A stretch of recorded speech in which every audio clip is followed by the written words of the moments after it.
Berita Timnas Calling kali ini sangat menghebohkan para penggemar sepak bola dunia. Timnas Indonesia kembali bersiap untuk 2 laga hidup mati di kualifikasi Piala Dunia 2026. Patrick Kluivert memanggil 32 pemain terbaiknya dan yang paling menyita perhatian, Elkan Bagot absen lagi.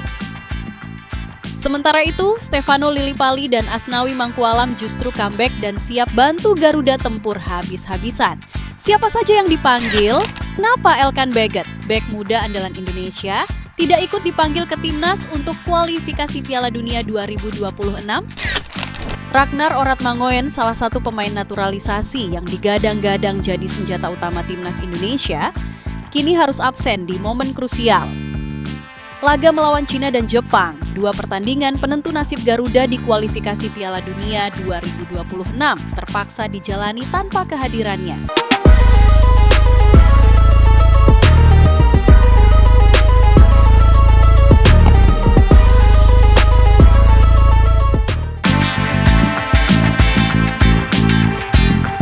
Timnas Indonesia kembali bersiap untuk 2 laga hidup mati di kualifikasi Piala Dunia 2026.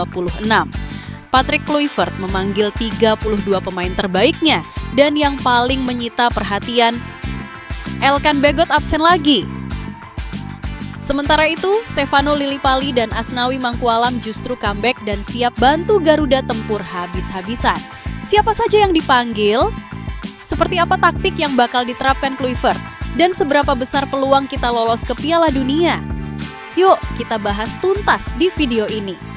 Indonesia saat ini berada di peringkat 4 grup C dengan koleksi 9 poin dari 8 pertandingan. Di atas kita ada Arab Saudi dan Australia. Jepang sudah tak terkejar di posisi puncak. Yang harus kita kejar sekarang adalah posisi kedua, dihuni oleh Australia dengan 13 poin. Artinya, kita perlu sapu bersih 2 laga terakhir melawan Cina dan Jepang, sambil berharap Australia terpeleset. Kalau gagal menyalip Australia, masih ada peluang lolos lewat babak keempat, asal kita bisa bertahan di peringkat 3 atau 4. Tapi, semua tergantung performa kita di bulan Juni nanti. Yang bikin fans senang, ada 2 nama lama yang akhirnya kembali ke skuad, Stefano Lillipali dan Asnawi Mangkualam.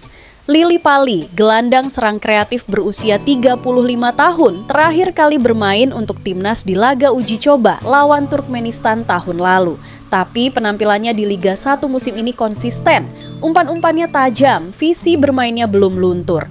Dia total sudah mengoleksi 30 caps dan 3 gol buat timnas sejak debut 2013.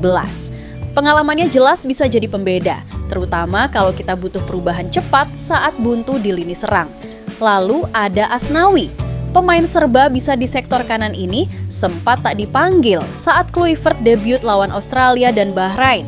Tapi sekarang dia kembali dan fans berharap dia bisa jadi opsi utama di sisi sayap atau fullback kanan.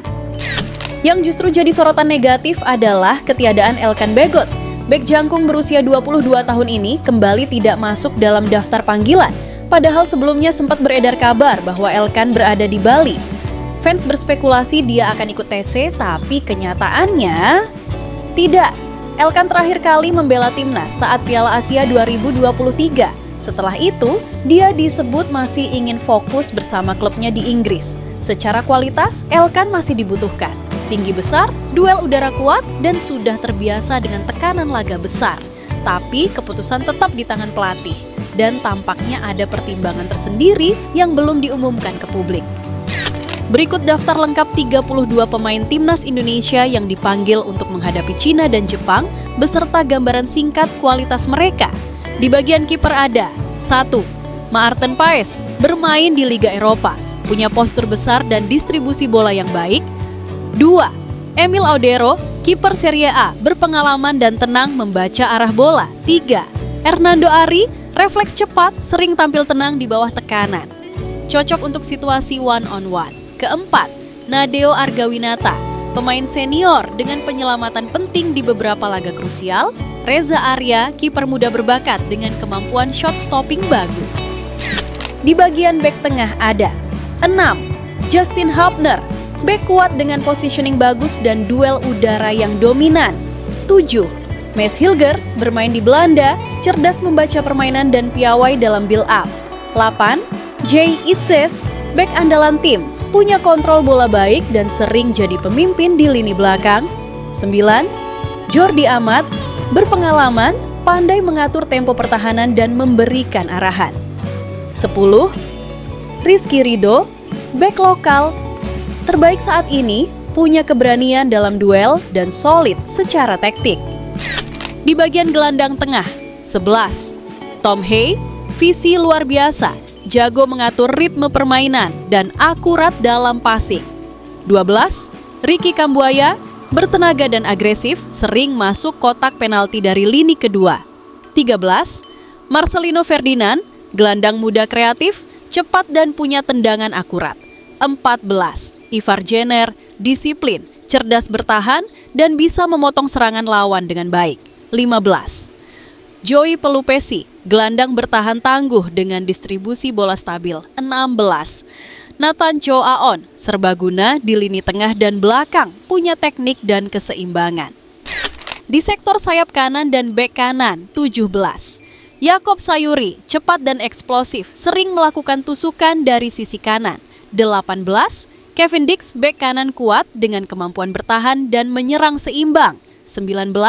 Sandy Walsh, solid di pertahanan dan punya naluri ofensif tinggi. 20.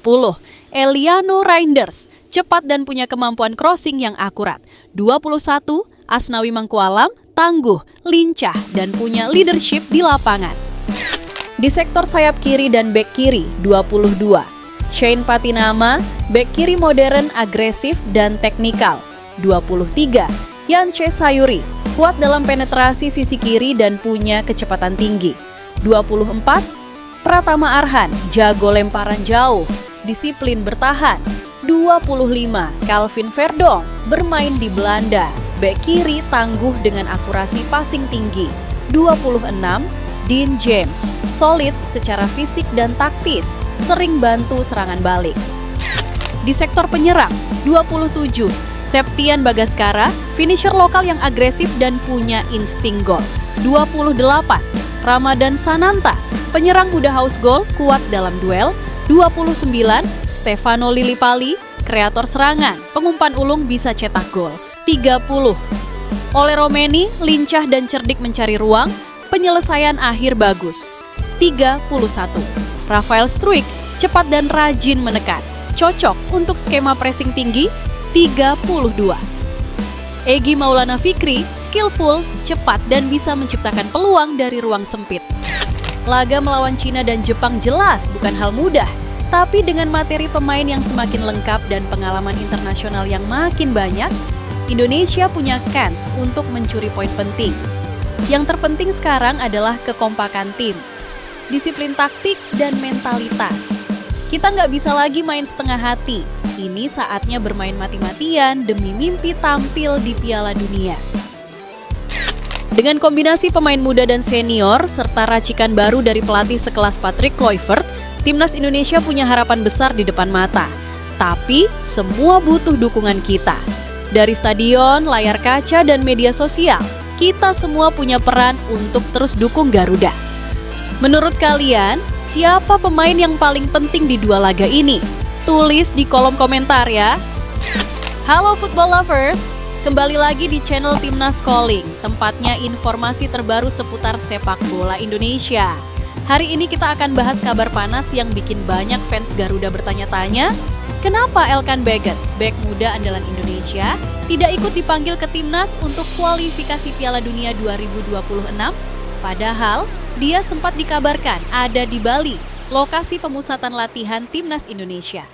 Nah, langsung aja kita bongkar penjelasan resmi dari PSSI, khususnya dari Arya Sinulinga. Nama Elkan Baggett tentu nggak asing lagi di telinga kita. Bek jangkung kelahiran Inggris ini sempat jadi pilar penting di lini belakang Timnas Indonesia, terutama di ajang-ajang besar seperti Piala AFF dan Piala Asia. Namun, belakangan ini, kehadiran Elkan di skuad Garuda mulai menghilang. Dan yang terbaru, saat PSSI mengumumkan 32 pemain untuk persiapan kualifikasi Piala Dunia 2026, nama Elkan tidak ada dalam daftar. Padahal, Banyak yang sempat melihat kabar bahwa Elkan berada di Bali beberapa hari lalu. Apakah dia memang sedang ada urusan pribadi? Apakah ada konflik dengan pelatih baru Patrick Kluivert? Atau ada alasan lain? Akhirnya, teka-teki ini dijawab langsung oleh Arya Sinulinga, anggota Exco PSSI. Dalam keterangannya kepada wartawan, Arya menyebut bahwa Elkan sebenarnya sudah lama dikontak oleh pihak PSSI. Dan dari komunikasi itu, Elkan menyatakan bahwa ia ingin fokus ke klubnya dulu. Meski kompetisi di Inggris sudah berakhir, Elkan memilih untuk tidak ikut ke pemusatan latihan timnas di Bali. Dia merasa perlu menjaga kondisi dan mempersiapkan diri bersama klubnya, Ipswich Town, yang baru saja ia kembali setelah masa pinjamannya di Blackpool FC selesai. Arya juga menegaskan bahwa PSSI menghormati keputusan Elkan. Mereka memahami bahwa setiap pemain punya prioritas dan saat ini Elkan memang lebih memilih untuk berfokus di level klub. Walau saat ini Liga Inggris sedang libur, Elkan tetap berada di Inggris dan tidak ikut bergabung bersama rekan-rekannya di timnas. Perlu diingat juga, Elkan Baggett terakhir kali tampil untuk timnas Indonesia di Piala Asia 2023 Januari lalu. Sejak saat itu, ia belum pernah lagi bermain untuk skuad Garuda, bahkan setelah kursi pelatih berpindah dari Shin Tae-yong ke Patrick Kluivert. Banyak yang bertanya-tanya, apakah ini sinyal bahwa Elkan sudah tidak ingin bermain untuk Indonesia, atau hanya soal waktu dan fokus saja? Menurut Arya, PSSI tetap membuka pintu bagi Elkan. Mereka tidak menutup kemungkinan bahwa suatu saat Elkan bisa kembali memperkuat timnas. Meski tanpa kehadiran Elkan, Arya optimis skuad Garuda tetap kuat. Dia menyebut nama-nama seperti Jay Itzes dan Rizky Ridho sebagai pengganti yang layak dan solid. Jay Itzes yang kini bermain di Eropa, serta Rizky Ridho yang tampil konsisten di kompetisi lokal diyakini mampu menjaga pertahanan timnas. Pertanyaan besar yang tersisa sekarang adalah, apakah Elkan Baggett masih punya semangat untuk bela timnas Indonesia di masa depan? Sikap PSSI yang tetap terbuka dan menghargai keputusan Elkan bisa jadi sinyal bahwa hubungan keduanya masih baik. Dan perlu diingat, Elkan masih berusia 22 tahun. Masih banyak waktu baginya untuk kembali menunjukkan komitmen bersama Garuda. Jadi teman-teman, absennya Elkan Baggett bukan karena konflik, bukan karena cedera, tapi murni karena keputusan pribadi untuk fokus ke klub. Kita doakan semoga Elkan bisa terus berkembang di Eropa dan suatu saat kembali dengan performa terbaiknya untuk membela Merah Putih. Nah, bagaimana menurut kalian? Apakah Elkan seharusnya tetap datang ke TC Timnas atau keputusan dia sudah tepat? Tulis pendapat kalian di kolom komentar ya. Ragnar Oratmangoen, salah satu pemain naturalisasi yang digadang-gadang jadi senjata utama timnas Indonesia, kini harus absen di momen krusial. Laga melawan Cina dan Jepang, dua pertandingan penentu nasib Garuda di kualifikasi Piala Dunia 2026 terpaksa dijalani tanpa kehadirannya. Ragnar Oratmangun, winger lincah kelahiran Belanda berusia 27 tahun. Sejak resmi menjadi warga negara Indonesia pada awal tahun ini, nama Ragnar langsung masuk radar Shin Tae-yong. Dengan pengalaman bermain di Liga Eropa, termasuk bersama klub Dender EH di Belgia, Ragnar digadang-gadang jadi solusi kreatif serangan timnas Indonesia. Tapi kini, di saat Garuda menghadapi laga-laga penting, Ragnar justru tidak bisa memperkuat tim.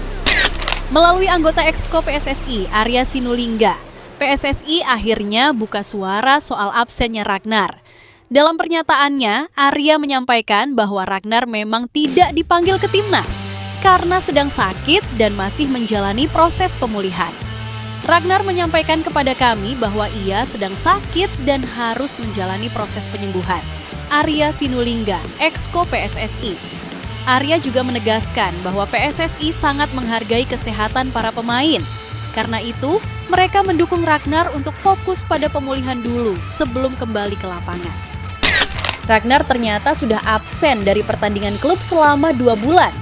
Laga terakhirnya tercatat pada 17 Maret 2025 ketika Dender EH kalah 1-2 dari KV Mechelen.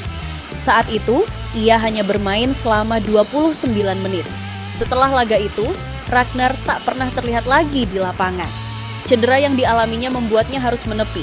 dan sayangnya ia belum pulih hingga saat ini. Ragnar sendiri menyampaikan rasa kecewa yang mendalam. Lewat akun media sosialnya, ia menyatakan bahwa tidak bisa tampil membela Garuda di laga melawan Cina dan Jepang adalah keputusan berat. Karena cedera, saya tidak akan bisa bergabung dengan tim untuk 2 pertandingan terakhir di putaran ini. Tidak ada tempat lain yang lebih saya inginkan selain berada di lapangan, berjuang untuk Garuda. Namun, kesehatan harus menjadi prioritas utama. Meski kecewa, Ragnar juga menyampaikan semangatnya untuk kembali lebih kuat. Ia berjanji akan memanfaatkan musim panas ini untuk pemulihan total dan siap tempur saat musim baru dimulai. Absennya Ragnar tentu memberi dampak bagi skuad Garuda. Dengan 2 laga super penting di depan mata, melawan Cina di kandang dan Jepang di laga tandang, Indonesia kehilangan 1 opsi penting di lini sayap. Apalagi, Ragnar dikenal sebagai pemain yang punya kecepatan, dribble bagus, dan visi permainan tinggi. Namun, di sisi lain ini juga menjadi kesempatan bagi pemain lain untuk membuktikan diri. Nama-nama seperti Ramadan Sananta, Stefano Lillipali, hingga Egy Maulana Fikri bisa jadi alternatif pengganti Ragnar. Timnas Indonesia akan menjalani laga penting melawan Cina di Stadion Utama Gelora Bung Karno, Jakarta. Laga ini merupakan pertandingan ke-9 di grup C babak ketiga kualifikasi Piala Dunia 2026 zona Asia. 5 hari setelah itu, Garuda terbang ke Jepang. Laga di Stadion Suita City Football ini akan jadi penutup perjuangan Indonesia di putaran ketiga. 2 laga yang bisa menentukan apakah Indonesia bisa terus melaju atau harus mengubur mimpi tampil di Piala Dunia 2026. Walau Ragnar absen, semangat Garuda tetap menyala. Pesan Ragnar kepada rekan-rekannya dan seluruh pecinta sepak bola Indonesia jelas, tetap percaya, tetap berjuang. Untuk sekarang, semoga sukses dan tetaplah percaya. Dukungan dari seluruh supporter akan sangat berarti. Di tengah tekanan dan lawan berat, kehadiran dan semangat dari para pendukung bisa jadi bahan bakar bagi perjuangan para pemain di lapangan. Kita semua berharap Ragnar bisa segera pulih dan kembali memperkuat Garuda. Tapi untuk saat ini, mari fokus memberi dukungan penuh bagi para pemain yang akan bertanding. Lawan Cina dan Jepang, timnas Indonesia butuh kita semua, baik di stadion maupun di rumah. Jangan lupa like, subscribe, dan nyalakan lonceng notifikasi agar kamu tidak ketinggalan kabar terbaru seputar timnas Indonesia. Sampai jumpa di video berikutnya.